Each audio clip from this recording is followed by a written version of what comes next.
Hi, Max Taylor here, editor of Caravan World magazine.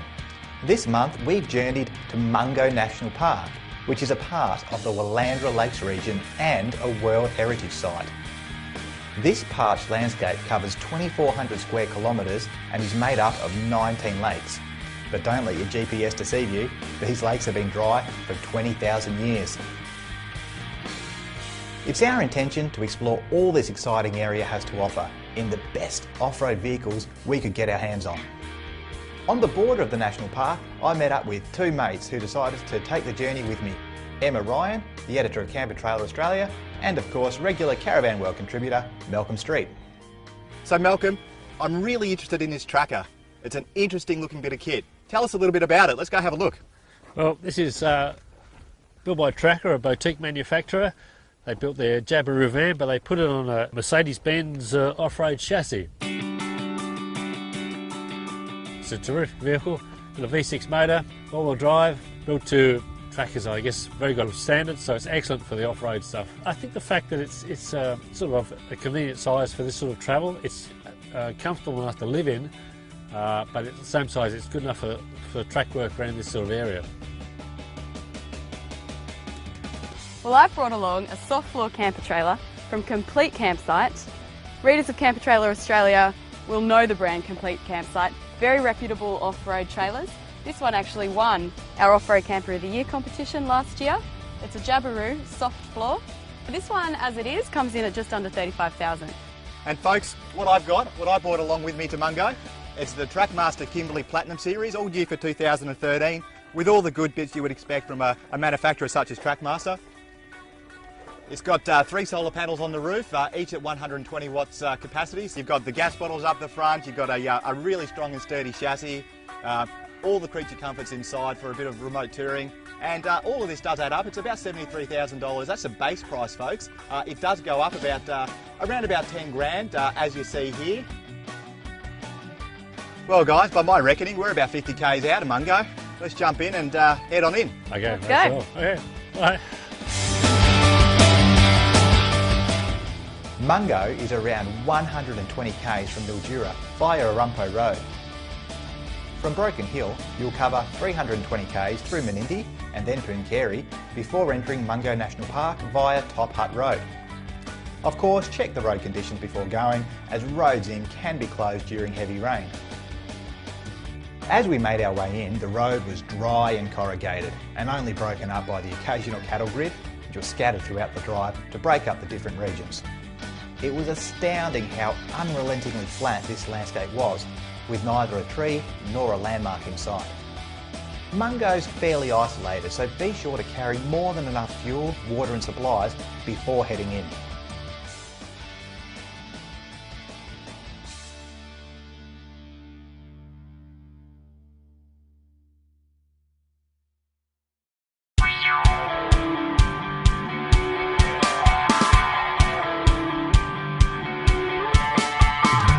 So we've just finished setting up the Complete Campsite Jabiru, and I'm going to give you a little tour. It's a good functional kitchen. It's got a 3-burner SMEV stovetop, flat out sink, plenty of storage, and a bench extension here, so there's plenty of bench space.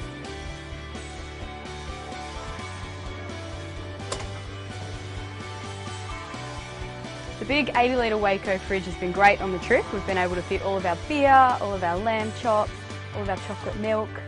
It's just a good functional unit that served us really well here at Mungo.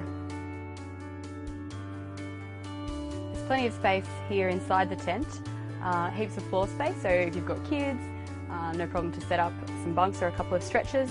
There's an inner spring queen size mattress, which is super comfy. Everything's sort of well ventilated. And so far it served me really well at Mungo National Park. There was no better way for us to end our day of driving and begin our time at Mungo than by sitting around the campfire and sharing a tale. However, just remember, bring your own firewood with you, because foraging for wood is not allowed within the National Park.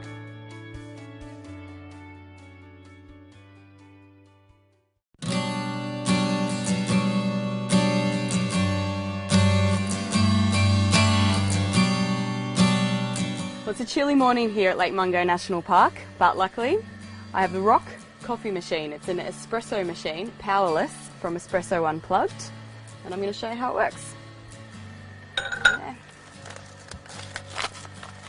Some Victoria coffee.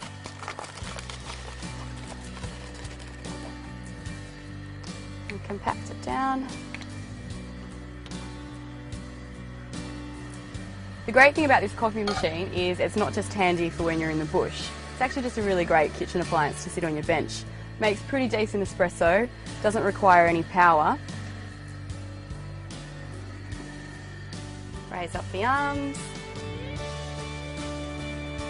And then we just pull the arms down at a nice steady pace, not too fast, so the coffee isn't too weak.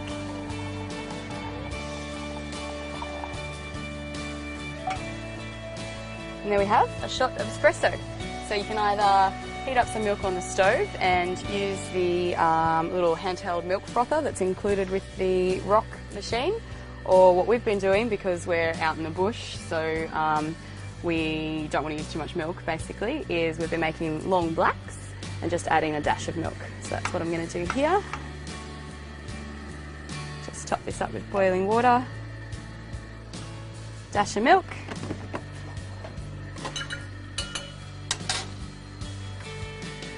And there you have it. Coffee that's not instant in the bush.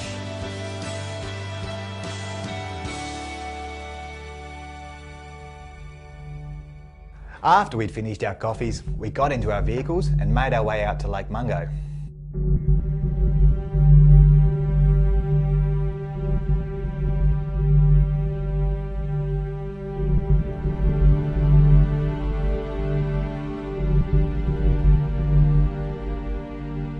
On the eastern side of the lake lies Mungo's main attraction, a 26k stretch of ancient sand dunes known as the Walls of China. Made up of a series of lunar landscape shapes and pinnacles named lunettes, these ancient landmarks have been carved into the sandstone by the westerly wind that whips across the lake bed.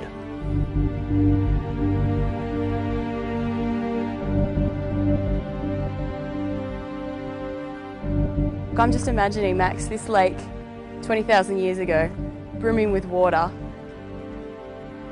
megafauna at the edges, having a drink.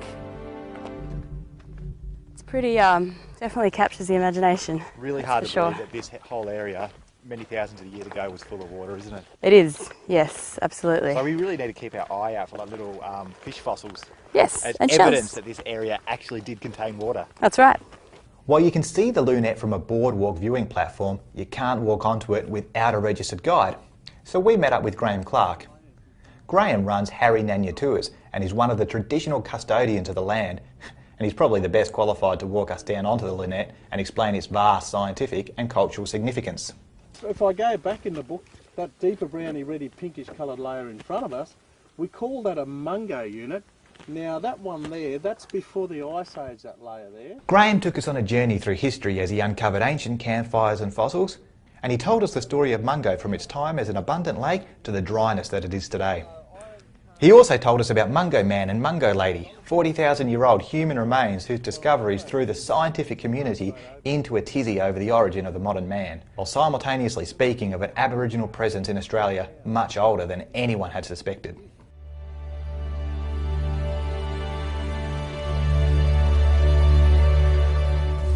This is quite an amazing landscape. It's fascinating just to stand here and look at all the shadows that get created amongst the sort of the sand dunes. Very impressive.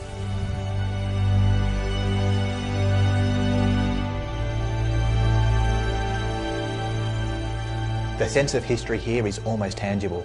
Despite its aesthetic, this lonely place feels somehow charged with life. The ghosts from this abundant past seem to live on here, only just out of view. This is the magic of Mungo, and it must be experienced to be understood.